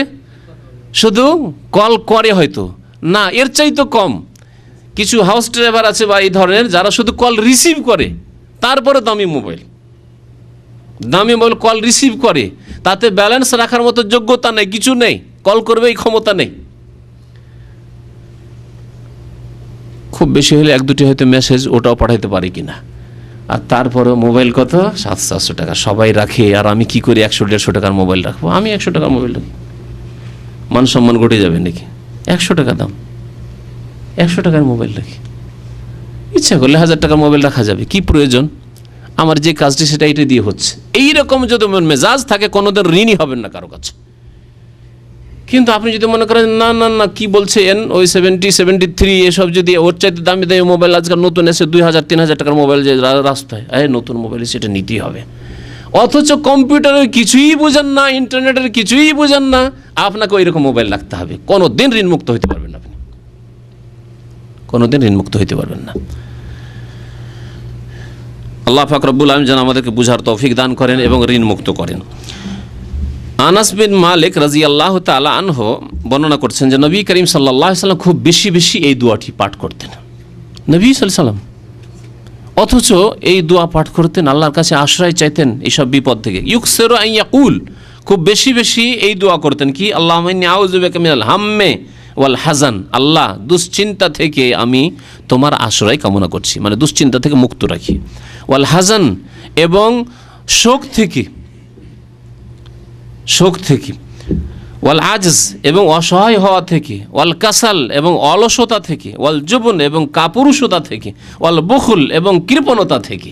সবগুলি কিন্তু ব্যাধি। মুসলিম কাপুরুষ হয় না, মুসলিম কৃপণ হয় না, মুসলিম অলস হয় না। রোজা রেখেছি সেজন্য সারাদিন শুয়ে, এক তো রাতে শুয়েছেন, আবার ফজর পর শুয়েছেন, জোহরে উঠলেন, জোহরে উঠে আবার জোহরটা কোন রকম পড়লেন, এগুলো মুসল্লি নামাজিদের অবস্থা। তাহলে বেনামাজির অবস্থা যে কি আছে আল্লাহ পাক জানে। এক শ্রেণীর নামাজি লেজি, রোজা রাখা মানে সারাদিন ওকে ঘুমাইতে হবে, সারাদিন ঘুমাইতে হবে, জোহর পর্যন্ত ঘুমিয়েছে, আর ঘুম টেনে নিয়ে আসে। আমার এটা অভিজ্ঞতায় বলছি, লোকজনকে দেখে, আমি অত যদিও ঘুমাই না, কিন্তু লোকজন যাদেরকে দেখেছি ওই রকম একটানা ঘুম দিতে। মদিনা ইউনিভার্সিটিতে এক ছাত্র ছিল, খুব প্রসিদ্ধ ছিল, ইন্ডিয়ান এক ছাত্র। ও বুধবারে ঘুমাইতো, আউযুবিল্লাহ, আল্লাহ পাক এইরকম জীবন থেকে পানাহাতে রাখে যেন, বলেন আমিন। বুধবারে ক্লাস করে এসে ঘুমাইতো, আর শুক্রবারে জুমা পড়ার জন্য উঠতো। খুব প্রসিদ্ধ ছিল। হ্যাঁ, আল্লাহ পাক জানে এর উত্তর সেই দেবে আল্লাহ পাকের কাছে। জিজ্ঞাসা করলাম যে তাহলে ও খাওয়া দাওয়া কিছু করতো না? বলতো যে 2-4-5-10টা জুস আর ওই হালিব দুধগুলো এনে রাখতো, দুধের প্যাকেট এনে রাখতো। ওই ঘুমের অবস্থায় চোখটা খুলে টান দিয়ে একটা জুস খেয়ে নিলে, একটা হয়তো এই করলো, কি বলছে, একটা দুধ খেয়ে নিল, এই করে। আল্লাহু আকবার, আস্তাগফিরুল্লাহ। সেই ছেলে সর্বনাশ, এইভাবে জিন্দেগি নষ্ট করেছে। আল্লাহ পাকের আযাব দুনিয়ার, যে এখন কোনো জায়গায় চাকরি করার যোগ্যতা নেই। মদিনা কোনো রকম আল্লাহ পাঠিয়ে দিয়েছে, কিন্তু মদিনা এসে যখন এইরকম ফাপ, আল্লাহর বরদস্ত করেনি, কোনো জায়গায় চাকরি পায় না, ধাক্কা খেয়ে বেড়ায়। কেউ কোনো মাদ্রাসায় নিতে চায় না। এর দ্বারা কি হবে? যে বুধবার থেকে শুক্রবার ঘুমাতে পারে, তার দ্বারা হবে বা কি? তো এমন জীবন গ্রহণ করবেন না। আছে এইরকম নামাজি লোক, জোহর পড়লো আবার শুয়ে গেল, সকালে শুয়েছে জোহর পর্যন্ত, ফজর থেকে কত ঘন্টা হয়ে যায়? ফজর 5টা থেকে হইলে 7 ঘন্টা হয়। আরে 6 ঘন্টা ঘুম যথেষ্ট, আপনার তো সকালে 7 ঘন্টা হয়ে গেছে। রাত্রে যদি 2 ঘন্টা হয়ে থাকে তো ওই 7 আর 2 9 ঘন্টা হয়ে গেছে। আবার জোহর পর দিল ঘুম টেনে নিয়ে এলো, আবার আসরে উঠলো, আসরে উঠে আবার ভালো লাগে না, দিল আসর পর আবার একটা ঘুম দিয়ে উঠে দেখে আরে এখন তার ইফতারি তৈরি করার সময় নেই, দেখি কোনো মসজিদে দৌড় দিই। সৌদি আরবে থাকলে কোনো মসজিদে না, ইফতার ক্যাম্পে একটু দৌড় দিই, যে খেতে পাওয়া যায়। এইরকম যদি জিন্দেগি হয়, তাহলে এই জিন্দেগির চাইতে জিন্দেগি না থাকাই ভালো, অলসতার জিন্দেগি। নবী সাল্লাল্লাহু আলাইহি ওয়াসাল্লাম পানা চেয়েছেন ওয়াল আজজে ওয়াল কাসলে, অসহায় হওয়া, আমি যেন অসহায় না হয়ে যায়। আর কাসাল এবং অলসতা, এরকম গাফিলতি অলসতা থেকে আল্লাহ তোমার পানা চাইছি। অলস দিয়ে কোনো দিন উম্মতের কোনো ফায়দা হবে না, নিজের ফায়দা হবে তার, না নিজের পরিবারের কোনো ফায়দা হবে অলসকে দিয়ে, আর না উম্মতে মুসলিমার কোনো ফায়দা হবে। এইরকমই কাপুরুষ বডি, 4 হাতের বডি, কিন্তু কাপুরুষ তো দুশ্মনের নাম শুনলেই তো পেশাব পায়খানা করে দিবে। তো ওর দ্বারা কি কাজ হবে? কিছু কাজ হবে না ওর দ্বারা। অল বখল, কৃপণ, যে আল্লাহর রাস্তায় পয়সাই দান করতে পারে না, সে জান কি দান করবে? কৃপণতা থেকে নবী সাল্লাল্লাহু আলাইহি ওয়াসাল্লাম পানাচ্ছেন। ওয়াজাল ইদ্দাইনে, এবং ঋণের বোঝা থেকে আল্লাহ তোমার আশ্রয় কামনা করি। ওয়াগালাবাতির রেজাল, এবং কোন মানুষের যে জালেম মানুষ যারা, তাদের আমাদের ওপর প্রাধান্য পাবে, এবং জুলম অত্যাচার থেকে তোমার আশ্রয় কামনা করি। নবী করিম সাল্লাল্লাহু আলাইহি ওয়াসাল্লাম এই দোয়া বেশি বেশি পাঠ করতেন। তাহলে এই দোয়া করে, আল্লাহুম্মা ইন্নী আউযু বিকা মিনাল হাম্মি ওয়াল হাযানি ওয়াল আজজি ওয়াল কাসলি ওয়াল জুবনি ওয়াল বুখলি ওয়াজাল ইদ্দাইনি ওয়াগালাবাতির রেজাল।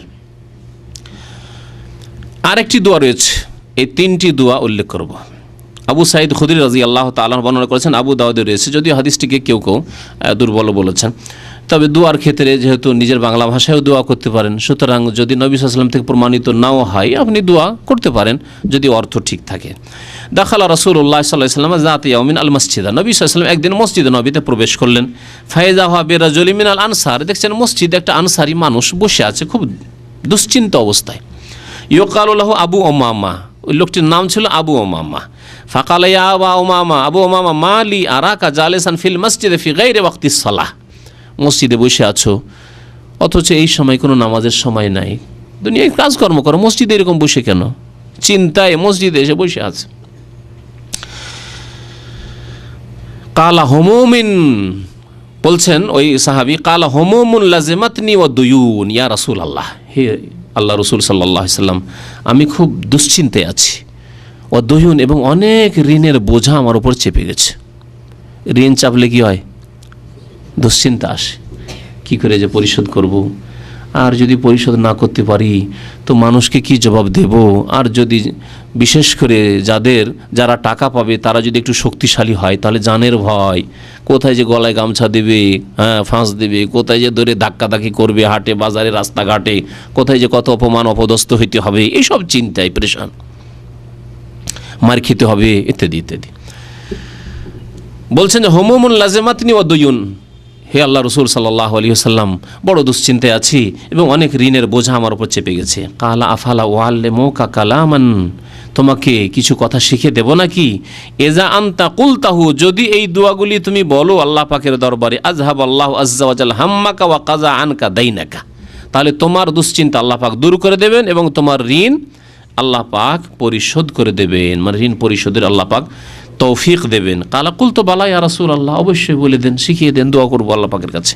কালা কুল এজা আসবাহতা, যখন সকাল হবে এই দোয়া পড়বে, ওয়াইজা আমসাইতা, সন্ধ্যায় এই দোয়া পড়বে। তাহলে সকাল সন্ধ্যা বারবার করে যদি এই দোয়া করে কোনো মানুষ, এবং দোয়া করার আদব হচ্ছে কমপক্ষে 3 বার করে দোয়া করা। নবী সাল্লাল্লাহু আলাইহি ওয়াসাল্লাম কানা ইজা দা সালাসান, হাদিস আছে, যে কোনো দোয়া যখন আল্লাহ পাকের কাছে করতেন নবী সাল্লাল্লাহু আলাইহি ওয়াসাল্লাম 3 বার করে বলতেন। যেমন আপনি দোয়া করেন, আল্লাহুম্মা গফিরলি, আল্লাহুম্মা গফিরলি, আল্লাহুম্মা গফিরলি, আল্লাহ তুমি আমাকে মাফ করে দাও, আল্লাহ তুমি মাফ করে দাও, আল্লাহ তুমি মাফ করে দাও, অবশ্যই মাফ করবেন আল্লাহ পাকের বলেন। আল্লাহুম্মা আরহামনি, আল্লাহুম্মা আরহামনি, আল্লাহুম্মা আরহাম, আল্লাহ তুমি রহম করো। এইভাবে আল্লাহুম্মা রযুকনি, আল্লাহুম্মা বারিক লানা ফি রিজকিনা, আল্লাহ আমার রিজিকে বরকত দাও, আল্লাহ আমার রিজিকে বরকত দাও, আল্লাহ আমাকে কাজের ব্যবস্থা দাও, আল্লাহ আল্লাহ আমাকে কাজের ব্যবস্থা দাও আল্লাহ। এইভাবে 3 বার করে দোয়া করা নবী করিম সাল্লাল্লাহু আলাইহি ওয়াসাল্লামের সুন্নাত। দোয়া শিখিয়ে দিচ্ছেন রাসূলুল্লাহ সাল্লাল্লাহু আলাইহি ওয়াসাল্লাম সকাল সন্ধ্যা পাঠ করার জন্য। আল্লাহুম্মা ইন্নী আউযু বিকা মিনাল হাম্মি ওয়াল হাযানি ওয়া আউযু বিকা মিনাল আজজি ওয়াল কাসালি ওয়া আউযু বিকা মিনাল জুবনি ওয়াল বুখলি ওয়া আউযু বিকা মিন গালাবাতিদ দাইনি ওয়া কাহরির রিজাল। ওখানে ছিল জাল ইদ্দাইন ওয়া গালাবাতির রিজাল, এখানে মিন গালাবাতিদ দাইন ওয়া কাহরির রিজাল, কাছাকাছি দোয়া। কালা ফাআলতু, আমি এই দোয়া সকাল সন্ধ্যা বারবার করে করতে থাকলাম। আবু উমামা রাদিয়াল্লাহু তাআলা আনহু বলছেন, ফাআযহাবাল্লাহু আযজা ওয়া জাল্লা হাম্মি ওয়া কাযা আন্নি দাইনি, তারপরে আল্লাহ পাক খুব তাড়াতাড়ি আমার দুশ্চিন্তা দূর করে দিলেন এবং আমার ঋণ আল্লাহ পাক পরিশোধ করার আল্লাহ পাক আমাকে তৌফিক দিলেন। এই দোয়াগুলি করবেন। দোয়া যদি আরবিতে মুখস্থ নাও থাকে সবগুলি, তো নিজের ভাষায় দোয়া করেন আপনি, আল্লাহ আমাকে ঋণ মুক্ত রাখো, আল্লাহ তুমি আমাকে ঋণ মুক্ত রাখো, আল্লাহ তুমি আমাকে ঋণ মুক্ত রাখো। ঋণ প্রথম নেবই না, আমি ঋণ মুক্ত থাকবো। তারপরে যদি কখনো নিতে বাধ্য হতে হয় তাহলে এমন নয় যে আমি একেবারে খুব বড় লোক হওয়ার স্বপ্ন দেখে ঋণ নেব না, আমার কাঁচা বাড়ি আছে যথেষ্ট রয়েছে, হ্যাঁ নতুন গাড়ি কেনার জন্য ঋণ নেব, আপনার নতুন বড় বাড়ি করার জন্য ঋণ নেব না, আমার এত টাকা ইনকাম নেই আমি এই করব না, আমার 1 বিঘা জমির পয়সা আছে, আমি 5 বিঘা জমির বায়না দিয়ে বসে আছি, 5 বিঘা জমি কিনবো সেই জন্য এখন ঋণ করতেই হচ্ছে, আমার কাছে 10,000 রিয়াল আছে কিন্তু 40,000 টাকা জমি কিনে বসে আছি, এইরকম বেকুপি করলে কোনোদিন ঋণ মুক্ত হওয়া যাবে না। আমার যতটা পয়সা আছে ততটাই কিনবো, তার বেশি আমি কিনবো না। কেন অপরের পয়সা নিয়ে আমি অপরের কাঁধের উপরে পা দিয়ে তাদেরকে সিঁড়ি বানিয়ে ওপরে উঠব? এই নীতি ঋণ মুক্ত কোনো দিন হতে দেবে না। সবসময় আল্লাহ পাক যতটুকু দিয়েছেন তাতেই সন্তুষ্ট থাকতে হবে, তাতে নিজের পরিতুষ্টি নিয়ে আসতে হবে, তাতে কানাত করতে হবে। ঋণ সম্পর্কে বলছিলাম যে ঋণ, নবী করিম সাল্লাল্লাহু আলাইহি ওয়াসাল্লাম ঋণ সম্পর্কে খুব সতর্ক করেছেন। একজন সাহাবীর ঘটনা, সাদ ইবনুল আথওয়াল বলছেন যে আমার ভাই মারা গিয়েছিল, ওয়া তারাকা সালাসা মিয়াত দিনার ওয়া তারাকা উলদান সিগারান, 300 দিনার ছিল, ছোট ছোট বাচ্চা ছিল। ফাআরাদতু আন উনফিকা আলাইহিম, এতিম ছিল আমার ভাইয়ের সব ছেলেরা, তো আমি চাইলাম যে তাদের ব্যয় বহন আমি করব। ফাকালি রাসূলুল্লাহ সাল্লাল্লাহু আলাইহি ওয়াসাল্লাম ইন্না আখাকা মাহবুসুন বিদাইনি ফাকদি আনহু, নবী সাল্লাল্লাহু বলেন যে তোমার ভাইয়ের ওপর ঋণ আছে, সুতরাং ঋণ পরিশোধ করো আগে। তুমি ইয়াতিম ভাতিজাদের, ভাস্তেদের দেখাশোনা করবে, তাদের ব্যয় বহন করবে, তার আগে তোমার ভাইয়ের ঋণ আছে, সে ঋণ পরিশোধ করো। আজকালকার জামানায় ঋণ থাকলে অ্যাভয়েড করবেন ঋণকে। ঋণের কোনো পরোয়া নেই।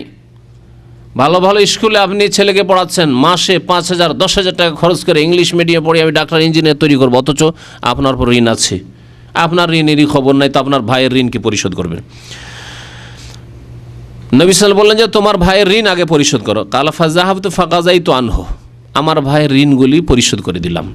ওয়ালাম তাবকা ইল্লা ইমরাতুন তাদদাই দিনারাইন ওয়া লাইসাত লাহা বাইয়িনা, সমস্ত ঋণ যতগুলি দাবিদার ছিল ঋণের সবগুলি পরিশোধ করলাম, যেগুলি জানা ছিল বা তাদের কাছে সাক্ষী প্রমাণ ছিল যে হ্যাঁ পাবে আসলে আমার ভাইয়ের কাছে, তাদের পরিশোধ করলাম। একজন মহিলা আসলো, আসার পরে 2 দিনার মানে 2টি স্বর্ণ মুদ্রার দাবি করলো যে তোমার ভাইয়ের কাছে 2টি দিনার পাবো, কিন্তু ওই মহিলার কোনো সাক্ষী প্রমাণ নেই। ইচ্ছা হলো এই সাদের যে সাক্ষী নেই, আবার দেবো কেন, সাক্ষী নেই দেবো কেন, দেবো না, এই মহিলা হয়তো মিথ্যা কথা বলছে। নবী করিম সাল্লাল্লাহু আলাইহি সাল্লামকে জিজ্ঞাসা করে, ইয়া রাসূলুল্লাহ, একটি মহিলা বলছে তোমার ভাইয়ের কাছে 2 দিনার পাবো আর ওর কাছে কোনো সাক্ষী নেই, আমি কী করবো? নবী সাল্লাল্লাহু আলাইহি ওয়াসাল্লাম বলছেন আতিহা, দিয়ে দাও। ফাইন্নাহা সাদাকা, যদি আসলে পাই তো তার হক, আর যদি নাও পাই মিথ্যা কথা বলে তুমি অবশ্যই সাদকার নেকি পাবে, উভয় অবস্থায় তুমি সাদাকার নেকি পাবে। সুতরাং যদিও সাক্ষী প্রমাণ না থাকে তুমি ঋণ পরিশোধ করে দাও। এর থেকে কী শিখতে পারলাম? মুসনাদ আহমদের হাদিস।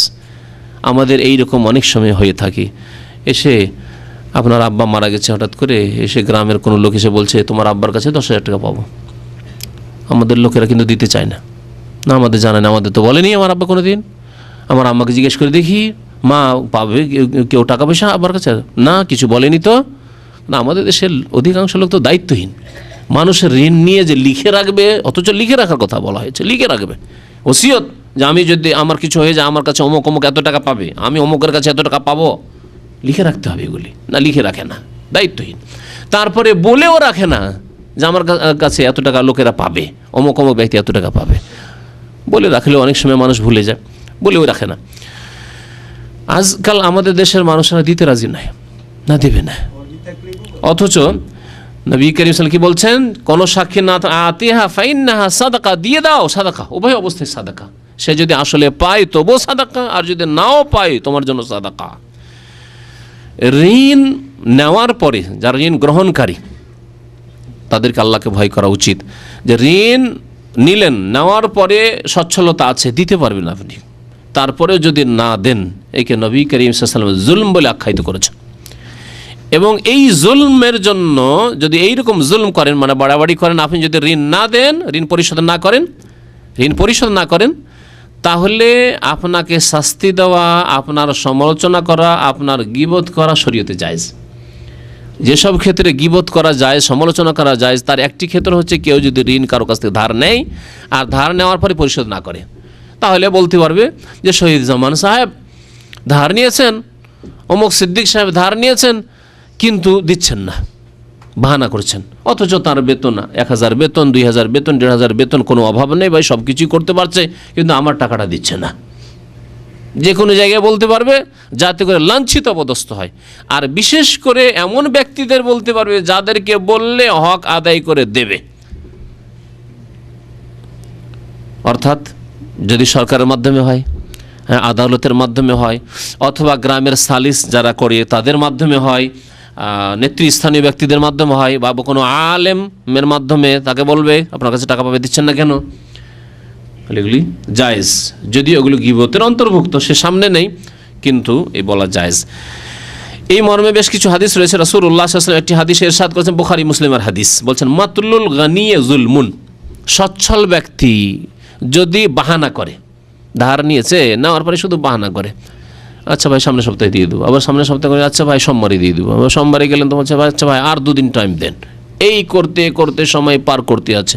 আচ্ছা ভাই একজন মানুষ আসলে দিতে চেয়েছিল, ওর কাছে আমি টাকা পাবো, ও বলেছিল যে সোমবারে, সেই জন্য বলেছি সোমবারে, কিন্তু ও দেয়নি, সেই জন্য দিতে পারছি না। বাহানা আর বাহানা, বাহানা আর বাহানা, ডানে আর বামে, এদিক সেদিক। এইরকম যারা করে, নবী সাল্লাল্লাহু আলাইহি ওয়াসাল্লাম বলেছেন এরা হলো জালেম। মাতলুল গানি যুলমুন, সচ্ছল ব্যক্তি যদি বাহানা করে তো এ হচ্ছে জুলম। রাসূলুল্লাহ সাল্লাল্লাহু আলাইহি ওয়াসাল্লাম আরেকটি হাদিস বলছেন লাইয়ুল ওয়াজিদে ইউহিল্লু ইরযাহু ওয়া উকুবাতুহু, যেটা বলছিলাম, সচ্ছল ব্যক্তি, যেই ব্যক্তি ঋণ পরিশোধ করতে পারবে অথচ পরিশোধ করছে না, সেই ব্যক্তির ইজ্জত আবরু মানে মান সম্মান নষ্ট করা হালাল, মান সম্মান নষ্ট করা হালাল। ওয়া উকুবাতুহু, এবং তাকে শাস্তি দেওয়া হালাল। ইউহিল্লু ইরযাহু ওয়া উকুবাতুহু, মান সম্মান নষ্ট করা হালাল। রাস্তায় ধরে থামিয়ে দিয়েছেন, এই টাকা দিয়ে যাও এখান থেকে, পেয়েছেন রাস্তায়, মসজিদ থেকে বেরিয়েছে আর টাকা দিচ্ছে না, দেখছে মসজিদ থেকে তো অনেক লোকই বেরোচ্ছে, এখানে যদি ধরে নিই তো টাকা দিতে বাধ্য হবে, আরও 10টা লোক ভালো মানুষ আছে তার আমার পক্ষ থেকে বলবে এই টাকা দাও, দিচ্ছ না কেন তুমি। এইভাবে মান সম্মান নষ্ট করা জায়েজ এবং শাস্তি দেওয়া যায়। শাস্তি দেওয়া, নিজে থেকে শাস্তি দেওয়া অনেক সময় ক্ষতিকর, নিজে আইন হাতে নেওয়া। সুতরাং শাস্তি দেওয়ার ক্ষমতা যারা রাখে, কারা রাখে? শাসক, শাসক তারা শাস্তি দেবে। অথবা আমাদের দেশে যে গ্রাম্য সালিসের মাধ্যমে যদি এমন কিছু শাস্তির মাধ্যমে অথবা চাপ সৃষ্টির মাধ্যমে যদি ঋণ আদায় করে নেওয়া যায়, তার মানে ক্ষতির দিক না থাকে। কারণ অনেক সময় আজকাল সালিস করতে গিয়ে আবার ও কেস করে বসে আছে যে গ্রামের লোকের, এলাকার লোকের আমার উপর জুলুম করেছে, অন্যায় তার উপর, তাদের উপর, গ্রামবাসীর উপরে কেস চাপিয়ে দিল। আজকালকার অবস্থা আরও খারাপ। জি, তো যাই হোক, শাস্তি দেওয়া জায়েজ এইরকম যে শরীয়ত সম্মত যেগুলি রাস্তা রয়েছে। ইমাম ইবনুল মুবারক বলছেন যে তার মান সম্মান হালাল, মানে কঠোর ভাষা, শক্ত ভাষা ব্যবহার করতে পারবে, এবং শাস্তি দেওয়ার অর্থ হচ্ছে যে জেল দেওয়া যাবে। আর সৌদি আরবে আলহামদুলিল্লাহ ইসলামিক যে অনুশাসন রয়েছে, এখানে এই শাস্তি রয়েছে। একদিন আমাকে এক ভাই টেলিফোন করছে যে আমার কফিলকে 5,000 রিয়াল তার কাছে কেউ পেয়ে তো দিতে পারছে না, সেই জন্য জেলে ঢুকিয়ে দিচ্ছে, অথচ সে বড় মুআসসাসার মালিক। বুঝতে পারছেন? তো আলহামদুলিল্লাহ এইরকম যদি হয়, যদি কেউ পাবে 2,000 রিয়াল পাবে আর দিচ্ছে না, সরকারের ঘরে কেস করলেন, সরকারের লোক এসে তাকে উঠিয়ে নিয়ে গিয়ে জেলে ঢুকিয়ে দিল। টাকা দেবে না কেন? টাকা দিয়ে ছাড়িয়ে নিয়ে আসবে, যেখান থেকে টাকা দিয়ে ছাড়িয়ে নিয়ে আসবে। জমি বিক্রি করবে, জমি বিক্রি করবে, দোকান বিক্রি করবে, দোকান বিক্রি করবে, যা বিক্রি করতে হয় করবে, যেখান থেকে হোক সে ছুটি হাসিল করবে। রাওয়াহু আবু দাউদ ওয়া নাসাই, হাদিসটি সহিহ। ঋণ যারা গ্রহণকারী, ঋণ নিচ্ছে, তাদের সম্পর্কে অনেক কিছু বলা হলো। ঋণ দাতা যে ঋণ দেবে, এরও বড় নেকি আছে, ঋণ দিলে বড় নেকি আছে। নবী করিম সাল্লাল্লাহু আলাইহি ওয়াসাল্লামের হাদিস, বাইহাকির হাদিস, হাদিসটিকে আল্লামা নাসিরুদ্দিন আলবানী সহিহ বলেছেন, মান আকরাজা ওয়ারিকান মাররাতাইনি, কোনো ব্যক্তি যদি কোনো চাঁদি, মানে সেই জামানায় চাঁদির টাকায় ছিল, রূপার টাকা, কোনো টাকা যদি 2 বার ধার দেয়, আপনার কাছে 1,000 রিয়াল আছে, একবার ধার দিলেন আর একবার ধার দিলেন অন্য লোককে, 2 বার যদি ধার দেন, কানা কাঈদুল্লি সাদাকাতিন মাররা, একবার দান খায়রাত সাদকা করার সমান নেকি পাবেন আপনি। হয়তো আপনি 10,000 রিয়াল দান করতে পারবেন না, কারণ 10,000 রিয়াল দান করা আপনার পক্ষে সম্ভব নয়, আপনার অনেক প্রয়োজন রয়েছে, কিন্তু 10,000 রিয়াল আপনি ধার দিতে পারবেন। 2 বার 10,000 রিয়াল ধার দিয়েছেন, আর তারপর টাকা আপনার কাছে ফিরেও চলে এসছে, ওই 10,000 ফিরে আসবে, 10,000 10,500 চলবে না। আজকাল ধার দেবে কারা?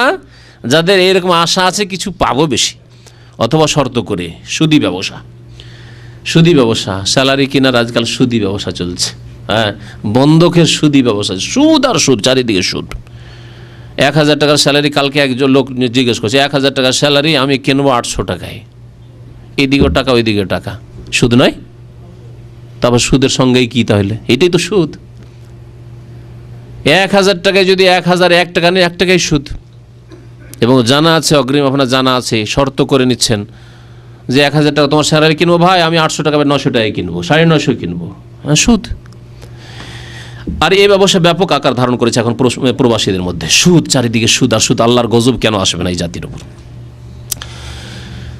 তাহলে ঋণ দাতা নেকি পাবে, সাদকার নেকি পাবে যদি ঋণ দিতেই থাকে, বারবার ঋণ দিতে থাকেন। তবে বিশ্বস্ত লোক দেখে ঋণ দেয়। ঋণ তো আর সবাই সকলকে দেওয়া যায় না। বিশ্বস্ত ইমানদার লোক, যারা আল্লাহকে ভয় করে, এইরকম লোককে ঋণ দেন, ইনশাআল্লাহ তাআলা হয়তো টাকা মরবে না। আর যদি টাকা কোথাও মারাও যায় তো আল্লাহ পাক হয়তো তার উত্তম প্রতিদান দুনিয়াতেও দেবেন, আখিরাতেও দেবেন। ঋণ দেওয়ার পরে আল্লাহ পাক রব্বুল আলামিন সুদের বিধানগুলি কোরআনে কারিমে যেখানে উল্লেখ করে সূরা বাকারায়, সেখানে উল্লেখ করেছেন যে ঋণ দেওয়ার পরে যদি সচ্ছল হয় তাহলে তো সে দেবে, আর যদি সচ্ছল না হয় আর সময় এসে গেছে, 3 মাস সময় দিয়েছে, 3 মাস সময় চলে এসেছে, আল্লাহ পাকের সাথে ওয়াইন কানা যু উসরাতিন ফানাজিরাতুন ইলা মাইসারা, যদি কোনো ব্যক্তি অসচ্ছল হয়, ওয়াইন কানা যু উসরা, অসচ্ছল ব্যক্তি হয়, সংকটে, আর্থিক সংকট তার, ফানাজিরাতুন ইলা মাইসারা, তাহলে তাকে সচ্ছল হওয়া পর্যন্ত তুমি অবসর দিয়ে দাও, অবসর দিয়ে দাও। তাহলে প্রথম কথা, আল্লাহর হস্তে ঋণ দেন, আল্লাহ সন্তুষ্ট, ওয়াকরিজুল্লাহ কারজান হাসান। তারপরে ঋণ দিয়ে আপনি সময় নির্ধারিত করেন, সেই সময় আপনি চান সেও দেবে। যদি সে না দিতে পারে তাহলে সে নিজে এসে বলবে যে ভাই আমি দিতে পারছি না, সময়টা আমার বাড়িয়ে দেন, আপনি সময় বাড়িয়ে দেন, ফানাজারাতুন ইলা মাইসারা। তারপরে সময় বাড়িয়ে দিলেন, আরও 3 মাস, 6 মাস, 1 বছর, 1.5 বছর, 2 বছর বাড়িয়ে দিলেন, কিন্তু দেখা যাচ্ছে লোকটি আরও অসহায় অবস্থা, ঋণ পরিশোধ করতে পারছে না। আল্লাহ পাক বলছেন ওয়া আন তাসাদ্দাকু খায়রুল লাকুম। কি করো? তৃতীয় স্তর এটা। প্রথম স্তর হচ্ছে ঋণ দেন, মানুষের এহসান করেন, ঋণটা ফিরিয়ে নেন যথাসময়। দ্বিতীয় স্তর না, যথাসময় সে ফেরাতে পারলো না, আপনি অবসর দেন, আরও 6 মাস, 1 বছর, যতদিন পারেন আপনি অবসর দেন। তারপরে দেখলেন যে না, অবসর দিয়েও এই লোকটি ঋণ পরিশোধ আর করতে পারছে না, তৃতীয় স্তরে কি করবেন? ওয়া আন তাসাদ্দাকু খায়রুল লাকুম, তুমি তাকে দান করে দাও, তোমার জন্য কল্যাণকর হবে। ইন কুনতুম তা'লামুন, যদি তোমরা জানো যে আল্লাহর কাছে তোমাদের জন্য কি মহাপুরস্কার রয়েছে। সূরা বাকারা আয়াত নম্বর 280। নবী করিম সাল্লাল্লাহু আলাইহি সাল্লাম থেকে বুরাইদা আসলামী রাদিয়াল্লাহু তাআলা বর্ণনা করেছেন, নবী সাল্লাল্লাহু আলাইহি ওয়াসাল্লাম বলেছেন, মান আনজারা মুসিরান, কোনো ব্যক্তি যদি অসচ্ছল ব্যক্তিকে অবসর দেয়, টাকা দিতে পারছেন না আপনি, ঠিক আছে, আর কতদিন সময় লাগবে? বলছে ভাই আর 6টা মাস দেন সময়, 6টা মাস দেন, 1 বছর দেন, 3 মাস দেন, ইত্যাদি। কানা লাহু বিকুল্লি ইয়াউমিন সাদাকা, প্রত্যেক দিনের বিনিময়ে সে সাদাকার নেকি পাবে। একদিন করে আপনি অবসর দিলেন, প্রত্যেক দিন আপনি সাদাকার নেকি পেতে আছেন। ওমান আনজারাহু বাদা হিল্লিহি, আর কেউ যদি সময় এসে যাওয়ার পরে, এক তো দিলেন যে ধার দিয়ে রেখেছেন, তাতে আপনি সাদকার নেকি পাচ্ছেন। তারপরে সময় চলে এসেছে, 3 মাস সময় ছিল, 3 মাস সময় হয়ে গেছে, তারপর মানে চাওয়ার অধিকার আছে, তাকে দিতে হবে, কিন্তু তারপরে আপনি অবসর দিয়ে দিলেন, ঠিক আছে, অসুবিধা নাই, আপনার যখন হয় তখন দিয়েন। কানা লাহু মিসলুহু ফি কুল্লি ইয়াউমিন সাদাকা, প্রত্যেক দিন সেই ব্যক্তি সাদাকার নেকি পেতে থাকবে। ইবনে মাজার হাদিস। আবু হুরায়রা রাদিয়াল্লাহু তাআলা আরেকটি হাদিস বর্ণনা করেছেন, মান আনজারা মুসিরান, কোনো ব্যক্তি সংকটে লিপ্ত, সংকটে নিমজ্জিত থাকা ব্যক্তি বা অসচ্ছল ব্যক্তি কেউ যদি অবসর দেয়, আও ওয়াদা লাহু, অথবা ডিসকাউন্ট করে দেয়, তাহলে আরেকটি পদ বাড়লো এখানে। একটা হচ্ছে অবসর দেওয়া, অবসর দেওয়ার পরে দেখলেন যে লোকটা দিতে পারে না, তো কি বললাম? দান করে দেওয়া। না, পুরা দান করতে পারছেন না, 10,000 রিয়াল পাবেন আপনি, 10,000 আপনার পক্ষে দান করা সম্ভব নয়। যে ভাই এক কাজ করো, তাহলে তুমি আমাকে 5,000 রিয়াল দিয়ে দাও, তুমি আমাকে 7,000 8,000 রিয়াল দিয়ে দাও, 2,000 তোমার মাফ করে দিলাম। আওয়াজা লাহু, তাকে কিছু মাফ করে দিল, কিছু অংশ মাফ করলো। আযাল্লাহুল্লাহু ইয়াউমাল কিয়ামাতি তাহতা জিল্লি আরশিহি, সেই দিন আল্লাহ পাক রব্বুল আলামিন, কোন দিন? কিয়ামতের দিন। কিয়ামতের দিনে আল্লাহ পাক রব্বুল আলামিন তার আরশের ছায়ায় স্থান দান করবেন। সুবহানাল্লাহ। এখানে তাহতা জিল্লি আরশিহি বলা হয়েছে, এর দ্বারা বোঝা গেল যে আল্লাহর আরশের ছায়ার কথা হাদিসে আছে।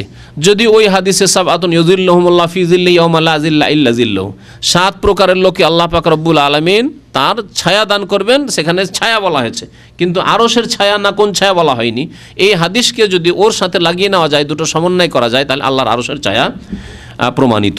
ইয়াউমা লা জিল্লা ইল্লা জিল্লুহু, যেই দিন আল্লাহ পাকের এই আরশের ছায়া ছাড়া অন্য কোনো ছায়া থাকবে না। তিরমিজির হাদিস। নবী করিম সাল্লাল্লাহু আলাইহি ওয়াসাল্লামের মুসলিম শরীফের আরেকটি হাদিস রয়েছে, সামিআতু রাসূলুল্লাহ সাল্লাল্লাহু আলাইহি ওয়াসাল্লাম ইয়াকুল মান আনজারা মুসিরান, কোনো ব্যক্তি যদি অসচ্ছল ব্যক্তিকে অবসর দেয়, আও ওয়াজা আনহু, অথবা মাফ করে দেয়, কিছু অংশ মাফ করলো অথবা পুরো মাফ করলো, আনজাহুল্লাহ মিন কুরাবি ইয়াউমিল কিয়ামা, কিয়ামতের দিনের বালা মুসিবত থেকে আল্লাহ তাকে রক্ষা করবেন, মুক্ত করবেন, নাজাত দেবেন। কিয়ামতের দিনে যে বালা মুসিবত হবে, যে ঘামে হাবুডুবু করবে, যেই দিন জবাবদেহি করতে হবে, সেই দিন এইসব জবাবদেহি থেকে আল্লাহ পাক তাকে মুক্ত করবেন। কিন্তু শর্ত হচ্ছে আল্লাহ পাকের ফরজ ওয়াজিব আদায় করা মুসলমান হইতে হবে। প্রথম মুসলিম হইতাম, মুশরিক কবর পূজারি হইলে হবে না। আর তারপরে মুসলিম হওয়ার পরে নামাজি, রোজাদার, যাকাত দাতা এইসব হইতে হবে, মানে ফরজ আদায় করার লোক হইতে হবে। আল্লাহ পাক যদি অন্য কোনো গুনার কারণে কিয়ামতের দিনের বালা মুসিবত যে থাকবে, আল্লাহ পাক দূর করবেন। কর্জা দেওয়ার পর, ঋণ দেওয়ার পরে যদি এইরকম লোভ লালসা থাকে যে আমি ওকে ঋণ দিয়ে রেখেছি, সুতরাং আমার দাবি আছে, ওর কিছু ব্যবহার করব, গাড়িটা আছে যখন তখন এই চাবিটা দেন, হ্যাঁ, ও লজ্জাতে কিছু বলতেও পারছে না, হ্যাঁ, আচ্ছা ঠিক আছে।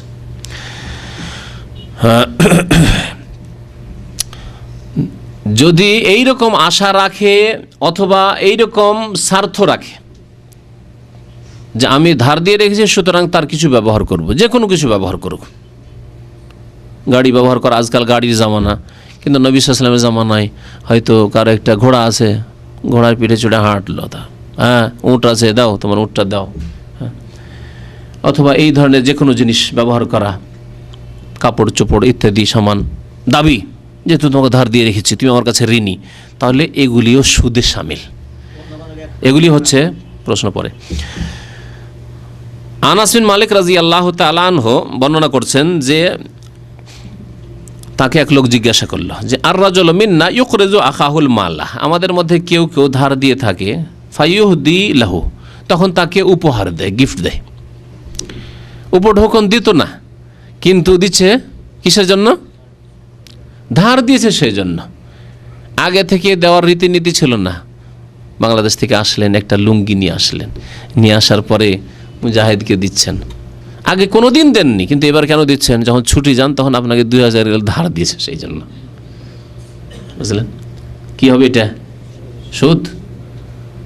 হ্যাঁ, আগে থেকে যদি এইরকম থাকে, মানে আগে থেকে আপনার সম্পর্ক এরকম আদান প্রদান, হাদিয়া দেওয়া সম্পর্ক আছে, তাহলে ঠিক আছে।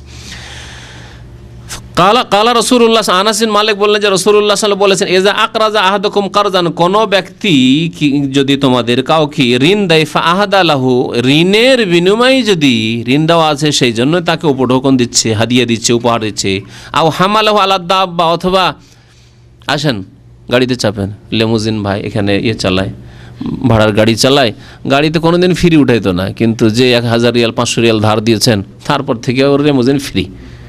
কত জায়গায় 10 করে অনেক 10 হাসিল করে নিয়েছেন। এখান থেকে আবদুল্লাহ 10 লাগতো, ওখানে 10,000 বাঁচলেন, আবার আসলেন, টেলিফোন করলেন, ভাই অমুক জায়গায় আমি আছি, কারণ ও তো আসতে হবে, লজ্জা, 500 টাকা তার খেয়ে আছি, হ্যাঁ দিতে পারছি না।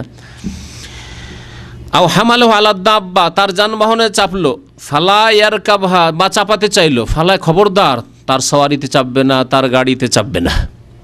ওয়ালা ইয়াকবালুহু, এবং তার গিফট উপহার কবুলও করবে না, হাদিয়া নেবে, ইল্লা ইয়াকুনা যারা বাইনাহু ওয়া বাইনাহু ক্বাবলা যালিকা, তবে আগে থেকে যদি এইরকম থাকে যে আগে থেকে তার গাড়িতে চাপতেন, মাঝে মাঝে আগে থেকে তার জিনিসপত্র ব্যবহার করতেন, কখনো তার ঘড়ি ব্যবহার করতেন, কখনো তার কোনো কিছু ব্যবহার করতেন, তাহলে কোনো অসুবিধা নেই। ইবনে মাজার হাদিস। আর একটি হাদিস দিয়ে শেষ করে দেব। নবী করিম সাল্লাল্লাহু আলাইহি সাল্লাম কিয়ামতের দিনে সবচাইতে বেশি গরিব, সবচাইতে বেশি সর্বহারা কাকে বলেছেন? হ্যাঁ, কে? যার নেকি থাকবে না, নেকি নিয়ে গেছে অনেক, কিন্তু মানুষের হক নষ্ট করে গেছে। তার মধ্যে একজন হচ্ছে ধারটা নিয়ে দেশে চলে গেছে। একে ভিসা দেবো, ওকে আর কিছু করে দেবো, ভাই আমাকে দাও, পার্টনারশিপ তোমাকে দেব, আমি একটা ব্যবসা করছি, তো আমার কাছে তো টাকা পয়সা নাই ভাই, তো তুমি যদি কিছু টাকা পয়সা দাও, এই করে অনেকের কাছে টাকা পয়সা নিয়ে এসে চলে গেছে। অথচ মুসল্লি, নামাজের অভাব নেই, রোজার অভাব নেই, হজের অভাব নেই, জাকাতের অভাব নেই, আর আরও মাতা পিতার সেবা খুব করে, এই ধার করা টাকা দিয়ে খুব মাতা পিতার সেবা করে দেশে। সর্বহারা, নবী সাল্লাল্লাহু মুফলেস বলেছেন। মুফলেস মানে যার কাছে একটি পয়সাও থাকে না, একে মুফলেস বলা হয়, সর্বহারা। আবু হুরায়রা রাদিয়াল্লাহু তাআলা এই হাদিস বর্ণনা করেছেন, মুসলিম শরীফের হাদিস। আন্না রাসূলুল্লাহ সাল্লাল্লাহু আলাইহি ওয়াসাল্লাম কাল আতাদরুনা মানিল মুফলিস, নবী সাল্লাল্লাহু একদিন জিজ্ঞাসা করলেন, তোমরা জানো কি যে সর্বহারা কে? সর্বহারা কে? সাহাবীরা নবী সাল্লাল্লাহু বলেন যে কিয়ামতের দিনে। প্রথম জিজ্ঞাসা করেছেন যে সর্বহারা কে?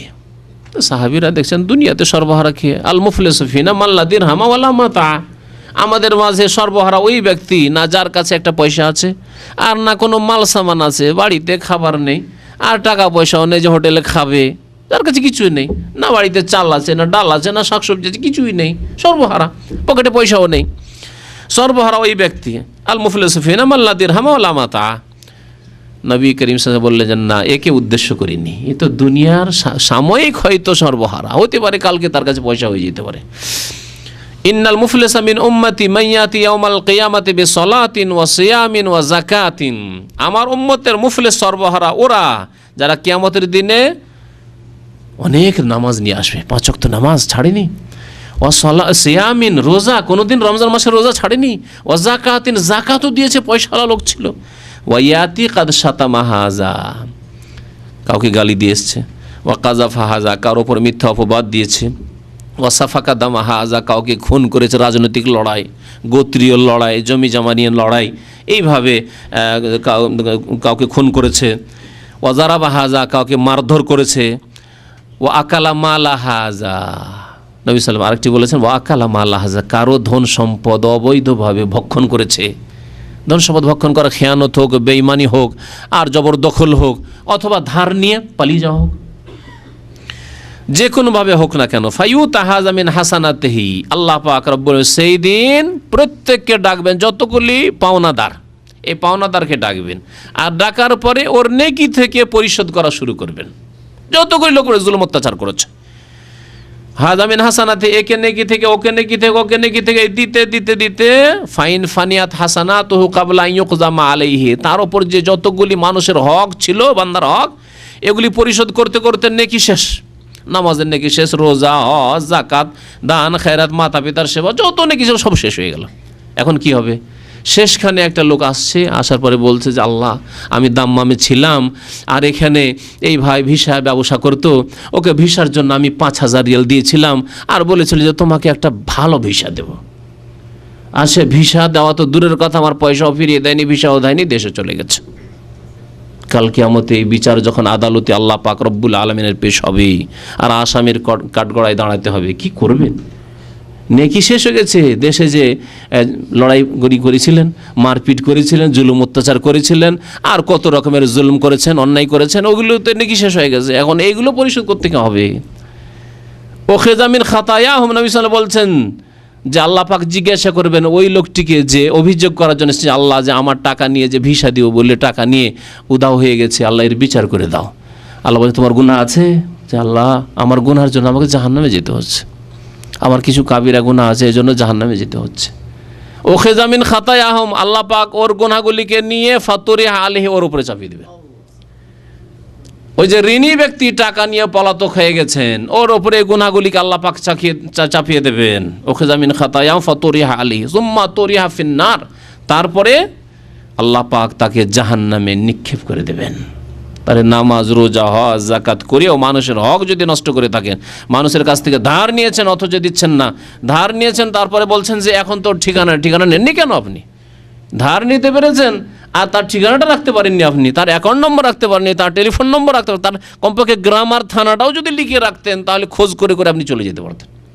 আরে টেলিফোন পরিবর্তন হয়ে যেতে পারে, কিন্তু গ্রামের নাম তার পরিবর্তন হবে না, থানার নাম তার পরিবর্তন হবে না। ওই লোকটির নাম, থানা, পোস্ট অফিস যদি আপনার জানা থাকতো, এতটাই যথেষ্ট ছিল আপনার ঋণ পরিশোধ করার জন্য। বহু লোক এরকম আছেন, আল্লাহ পাক যেন হিদায়াত দান করেন, আল্লাহ পাক আমাদেরকে নেক আমলে যেন তৌফিক দান করেন, আল্লাহ যেন তার হক আমাদেরকে আদায় করা সুন্দরভাবে তৌফিক দান করেন, মানুষের হক আদায় করা যেন তৌফিক দান করেন, আল্লাহ পাক আমাদের গুনাহ খাতা যেন অতীতের মাফ করে দেন। মানুষের যদি হক আমাদের উপর থাকে, আল্লাহ পাক সেই হকগুলি আদায় করার মতো আমাদের ঈমান যেন দান করেন, আল্লাহ পাক সেসব হক আদায় করা যেন তৌফিক দান করেন, আল্লাহ আমাদেরকে ঋণ মুক্ত হওয়ার যেন তৌফিক দান করেন।